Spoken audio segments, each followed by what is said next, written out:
যে খবর গোটা বিশ্বকে এই মুহূর্তে চমকে দিয়েছে তা হলো পাকিস্তানের করাচিতে ভয়াবহ এক বিস্ফোরণ ঘটেছে। এবং এক্ষেত্রে বিস্ফোরণ বলাটা ভুল, সরাসরি পাকিস্তানের যে রেঞ্জার্স ফোর্স আছে সেখানে কিন্তু আক্রমণ চালানো হয়েছে বিদ্রোহী গ্রুপের পক্ষ থেকে। এবং আসিম মুনিরের অত্যন্ত গুরুত্বপূর্ণ একটি সংগঠন রেঞ্জার্স ফোর্স, সেখানে কারা কিভাবে আক্রমণ চালালো এবং এই আক্রমণের ফলে পাকিস্তানের এক্স্যাক্টলি ক্ষয়ক্ষতি বা কি হলো তা এখন রীতিমতো চর্চার বিষয়। আজকের এই ভিডিওতে আমি প্রত্যেকটি ইস্যু ধরে ধরে আপনাদের সামনে ব্যাখ্যা করব এবং বোঝানোর চেষ্টা করব এই পাকিস্তান যারা কথায় কথায় ভারতকে পারমাণবিক বোমায় উড়িয়ে দেওয়ার হুমকি হুঁশিয়ারি দেয়, তাদের নিজেদের দেশের অবস্থাটা এক্স্যাক্টলি কি।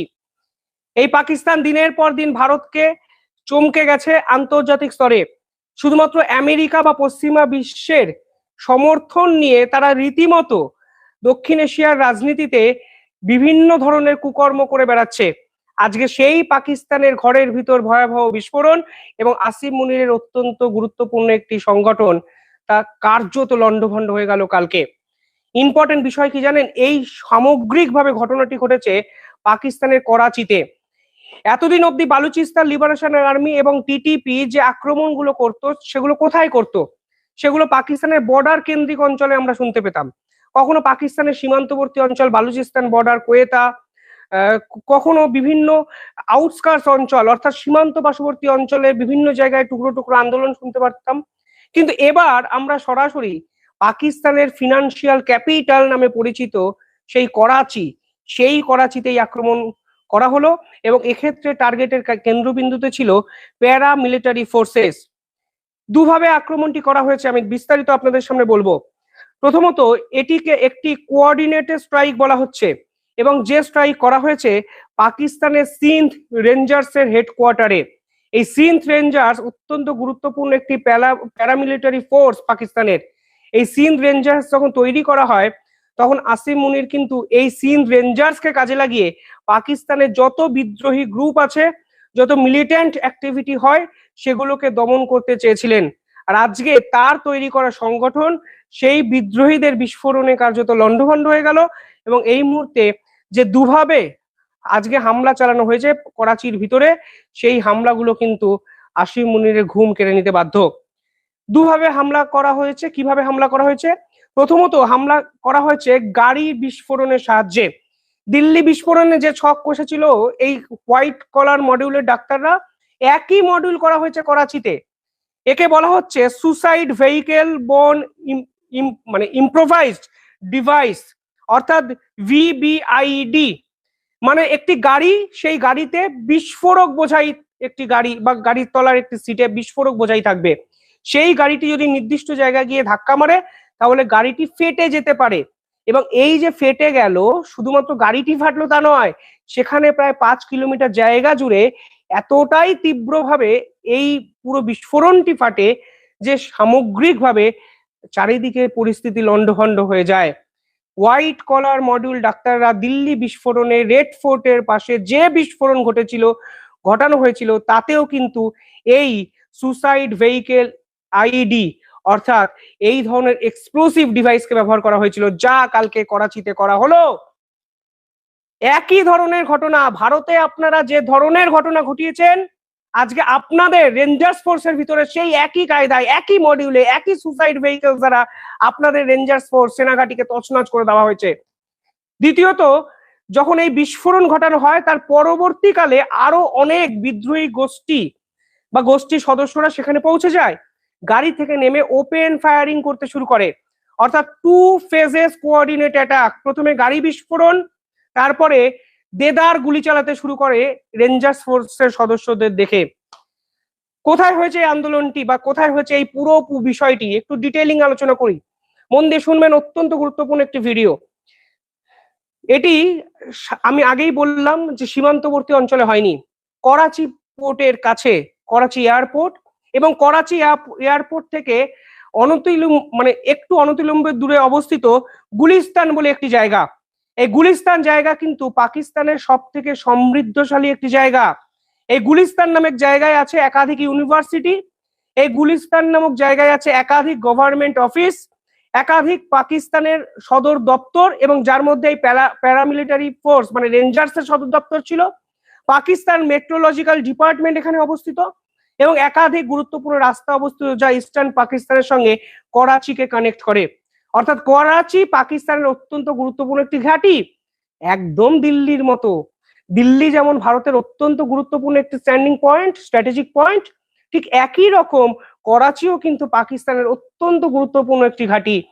দিল্লিতে যেভাবে গাড়ি বিস্ফোরক ব্যবহার করা হয়েছে, করাচিতে এই হামলায় গাড়ি বিস্ফোরক ব্যবহার করা হয়েছে।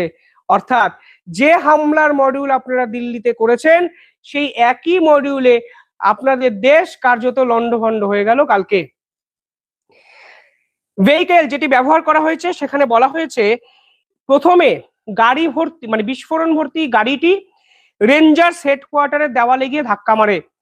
যখন ধাক্কা মারে তখন এত জোরে আওয়াজ হয় সামগ্রিকভাবে মনে হয়েছিল হয়তো ওই অঞ্চলে একটি ভূমিকম্প এসেছে। কেন ভূমিকম্প? কারণ আপনারা জানেন আন্তর্জাতিক স্তরে শেষ দুদিন ধরে ধারাবাহিকভাবে বিভিন্ন দেশে ভূমিকম্প হয়েছে, ভেনিজুয়েলাতেও কিন্তু কালকে ভূমিকম্প হয়েছে। ফলে সামগ্রিকভাবে এত আওয়াজ হয়, চারিদিকে এভাবে কেঁপে যায়, ফলে মানুষ বুঝতে শুরু করছিল যে ব্যাপারটা হয়েছেটা কি। তারপরে মুহূর্তের মধ্যে কালো ধোঁয়ায় চারিদিকে ছেয়ে যায়। তখন মানুষ বুঝতে পারে রেঞ্জার্সের হেডকোয়ার্টারে এই ধরনের বিস্ফোরণ হয়েছে এবং যে গাড়িটিতে এই বিস্ফোরক ভর্তি ছিল গাড়িটি সেটি প্রথমে ধাক্কা মারে দেওয়ালে, ফলে রেঞ্জার্সের যে সদর দপ্তরের যে দেওয়াল সেটাও কিন্তু লন্ডভন্ড হয়ে যায় কালকে। পরবর্তীকালে সেই গাড়ি বিস্ফোরণের পর একদল মিলিটেন্ট অর্থাৎ বিদ্রোহী গোষ্ঠী গাড়ি থেকে নেমে আসে এবং তারা অটোমেটিক রাইফেল থেকে ওপেন ফায়ারিং শুরু করে। ফলে এর পরে পাকিস্তানের সিকিউরিটি ফোর্স তারা চেষ্টা করেও ঘটনাটি নিয়ন্ত্রণ কিন্তু করতে পারেননি। সিকিউরিটি লকডাউন করে দেওয়া হয়, চারিদিকে সাধারণ মানুষকে খালি করে দেওয়া হয়, রেঞ্জার্স ফোর্সের অফিস বন্ধ করে দেওয়া হয়, মিলিটেন্টদের উপর গুলি চালানো হয় এবং সেই অঞ্চলে ইন্টারনেট শাটডাউন করে দেওয়া হয়। পুরো বিষয়টিকে কন্ট্রোল আনার চেষ্টা মুহুর্মুহু করার চেষ্টা করা হয় পাকিস্তানের আসিম মুনিরের সেনাবাহিনীর পক্ষ থেকে। কিন্তু যখন তারা পুরো বিষয়টাকে কন্ট্রোল করতে পেরেছেন তখন যা হওয়ার হয়ে গেছে, আন্তর্জাতিক স্তর পাকিস্তানের উলঙ্গ রূপ ফের একবার কালকে দেখে নিয়েছে এবং গোটা বিশ্ব বুঝতে পেরেছে এই পাকিস্তান, যে পাকিস্তান কথায় কথায় ভারতকে হুঁশিয়ারি দেয়, সেই পাকিস্তানের নগ্ন দশা আজকে ঠিক কোন জায়গায় গিয়ে পৌঁছেছে। কোথায় আক্রমণটি করা হয়েছে? দেখুন, পাকিস্তানের সেনাবাহিনী দুটো অত্যন্ত গুরুত্বপূর্ণ রেঞ্জার্স গ্রুপ আছে। একটিকে বলা হয় পাঞ্জাব রেঞ্জার্স ফোর্স, এর অন্যটিকে বলা হয় সিন্ধ রেঞ্জার্স ফোর্স। মূলত পাঞ্জাব প্রদেশকে কন্ট্রোল করার জন্য পাঞ্জাব রেঞ্জার্স ফোর্স তৈরি হয়েছিল আর সিন্ধ রেঞ্জার্সকে কন্ট্রোল করার জন্য সিন্ধ রেঞ্জার্সকে তৈরি করা হয়। এদের কাজ হলো কাউন্টার টেরোরিজম অ্যাক্টিভিটিকে কন্ট্রোল করা। সিন্ধ রেঞ্জার্সের কাজ হলো আরবান সিকিউরিটিকে আরো শক্তিশালী করা, বর্ডার ম্যানেজমেন্ট সিস্টেমকে কন্ট্রোল করা এবং ইম্পর্টেন্ট বিষয় হলো অ্যান্টি স্মাগলিং অ্যাক্টিভিটিকে কন্ট্রোল করা। এই সিন্ধ রেঞ্জার্সকে কাজে লাগিয়ে আসিম মুনির আসলে যত বধকর্ম সব কিন্তু করতেন। কিভাবে করতেন? কারণ পাকিস্তানে শুধুমাত্র বালুচিস্তানকে স্বাধীন করার আন্দোলন চলছে তা নয়, পাকিস্তানের সিন্ধ প্রদেশেও কিন্তু আলাদা হয়ে যাওয়ার বিচ্ছিন্ন আন্দোলন চলছে। সিন্ধও কিন্তু স্বাধীন হতে চাইছে এবং সিন্ধের যারা প্রটেস্টার তারা স্বয়ং রাষ্ট্রসংঘে গিয়ে এটি চিঠি দিয়েছেন স্বাধীনতার জন্য। সেই সিন্ধ প্রদেশের বিদ্রোহী গ্রুপগুলোকে দমন করার জন্য এই সিন্ধ রেঞ্জার্স গ্রুপের হেডকোয়ার্টার তৈরি করা হয়েছিল করাচির মতো অত্যন্ত গুরুত্বপূর্ণ ক্রিটিক্যাল ইনফ্রাস্ট্রাকচারে। সেই সিন্ধ রেঞ্জার্স কার্যত ধ্বংস হয়ে গেল কালকে। এই ধরনের হামলার ফলে বিদ্রোহীরা কি তৈরি করার চেষ্টা করছে? দেখুন, প্রথমে একটা সাইকোলজিক্যালি ফিয়ার তৈরি করার চেষ্টা করা হয়েছে। তারা কিন্তু আতিপাতি কোনো জায়গায় হামলা করেনি, তারা এমন একটি জায়গায় হামলা করেছে যা পাকিস্তান সেনাবাহিনীর সদর দপ্তর। ফলে আপনি অন্য জায়গায় হামলা করে যে প্রচার পাবেন, যে ভয় দেখাতে পারবেন, তার থেকে অনেক বেশি ভয় সঞ্চার করতে পারবেন এই হেডকোয়ার্টার গুলোতে হামলা করতে। পাকিস্তানের সাধারণ মানুষ এই হামলার ফলে বুঝে যায় যে এই সেনাবাহিনী তো তাদের নিজেদেরই প্রোটেক্ট করতে পারছে না, এই সেনাবাহিনী তো তাদের দেশের মানুষের সুরক্ষাকে সিকিউর করতে পারছে না, এই সেনাবাহিনী তাদের নিজেদের ঘাঁটিকেই রক্ষা করতে পারছে না, তারা এখন আমাদের কিভাবে রক্ষা করবে? অর্থাৎ অত্যন্ত গুরুত্বপূর্ণ একটি জায়গায় হামলা করে আপনি সাইকোলজিক্যালি ইম্প্যাক্ট ক্রিয়েট করতে পারবেন যা অন্য কোথাও হামলা করতে পারবেন না।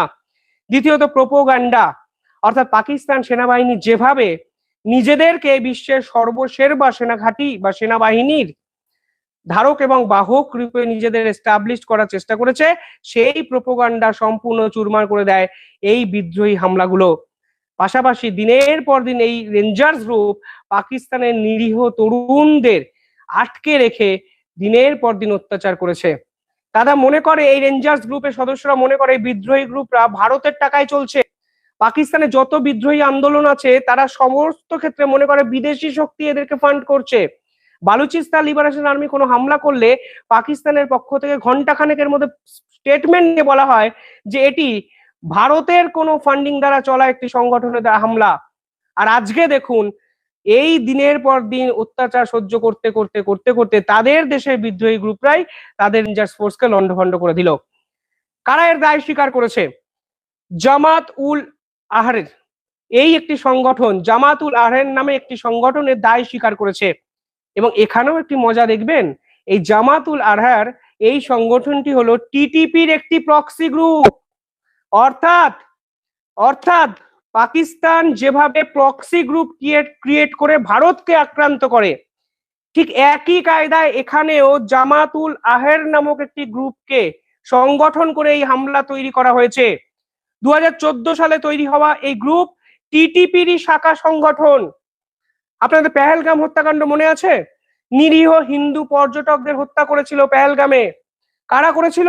একটি সংগঠনের নাম আমরা জানতে পেরেছিলাম, দ্য রেজিস্ট্যান্স ফোর্স। কেউ বুঝতে পারেনি সংগঠনটা কি, এর আগে তো কেউ শোনেনি। দ্য রেজিস্ট্যান্স ফোর্স আমরা কোথা থেকে আবিষ্কার করলাম, ভারত কোথা থেকে আন্তর্জাতিক স্তরের সামনে এই সংগঠনের নাম বলছে? আমরা আল কায়দার নাম শুনেছি, আমরা জৈশ-ই মোহাম্মদের নাম শুনেছি, আমরা লস্কর-ই তৈবার নাম শুনেছি, কিন্তু রেজিস্ট্যান্স ফোর্সটা আবার কি? সেদিন ভারত বলেছিল এই ধরনের উগ্রপন্থী সংগঠনগুলো যারা আন্তর্জাতিকভাবে নিষিদ্ধ, তারা এই নিষিদ্ধতার আড়ালে থেকে এমন কিছু নতুন সংগঠন তৈরি করে যারা এর আগে সে অর্থে অ্যাক্টিভ নয়, অথচ এই সংগঠনগুলো সামনে এনে তারা পিছন থেকে যাবতীয় অপকর্ম করে।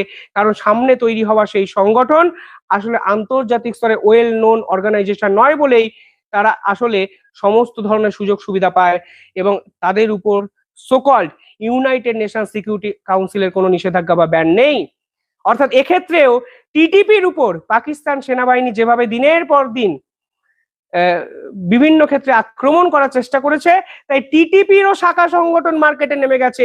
অর্থাৎ যেভাবে তুমি ভারতকে অশান্ত করার চেষ্টা করেছো, একই কায়দায় তোমার দেশ জ্বলছে, একই কায়দায় তোমাদের সেনা ঘাঁটি উড়ে যাচ্ছে, একই কায়দায় তোমাদের সেনা বাহিনী কার্যত মুখ থুবড়ে পড়ছে। অর্থাৎ গাড়ি বিস্ফোরণ যেভাবে দিল্লিতে হয়েছে সেভাবে এটা হলো। দ্বিতীয়ত, এই ধরনের প্রক্সি সংগঠনকে কাজে লাগানো হয়েছে, যেটা তুমি বিভিন্ন জায়গায় করেছো, ভারতে পেহেলগামেই করেছো, কোথাও অন্য কোথাও যেতে হবে না। এবং ইম্পর্টেন্ট বিষয় হলো, একই কায়দায় আজকে সেনা ঘাঁটিগুলোকে কার্যত লন্ডভন্ড করে চুরমার করে দেওয়া হয়েছে পাকিস্তানে, এবং পাকিস্তান সরকারের কাছে বলার মতো কিছু নেই। এই টিটিপি কি চায়? এই টিটিপি যেটা চায় তা আসলে পাকিস্তানই চেয়েছে দিনের পর দিন। এই টিটিপি চেয়েছে পাকিস্তানের গভর্নমেন্টকে ছুঁড়ে ফেলে দিয়ে পাকিস্তান জুড়ে শরিয়াত আইনের শাসন বলবৎ করতে। এবার পাকিস্তান শরিয়াত আইনের শাসন বলবৎ করবে কি করবে না সেটা আমার কাছে কনসার্নিং ইস্যু নয়, কিন্তু এই টিটিপি কে শরিয়াত আইনকে প্রতিষ্ঠা করার জন্য তৈরি করলো কে? উত্তর পাকিস্তানের সরকার। এই টিটিপি কে তারা কাজে লাগাতে চেয়েছিল ভারতের বিপক্ষে সীমান্তে একাধিক গুরুত্বপূর্ণ অপারেশনে। সেই টিটিপি তাদের তৈরি করা সংগঠন তাদেরই এখন কার্যত লন্ডভন্ড করে দিচ্ছে, এবং কালকে সেই চিত্র আন্তর্জাতিক স্তর ফের একবার দেখলো এবং তারই উপভোগ করলো। এবং প্রশ্ন উঠে গেল যে আসিম মুনির এবার করবেনটা কি?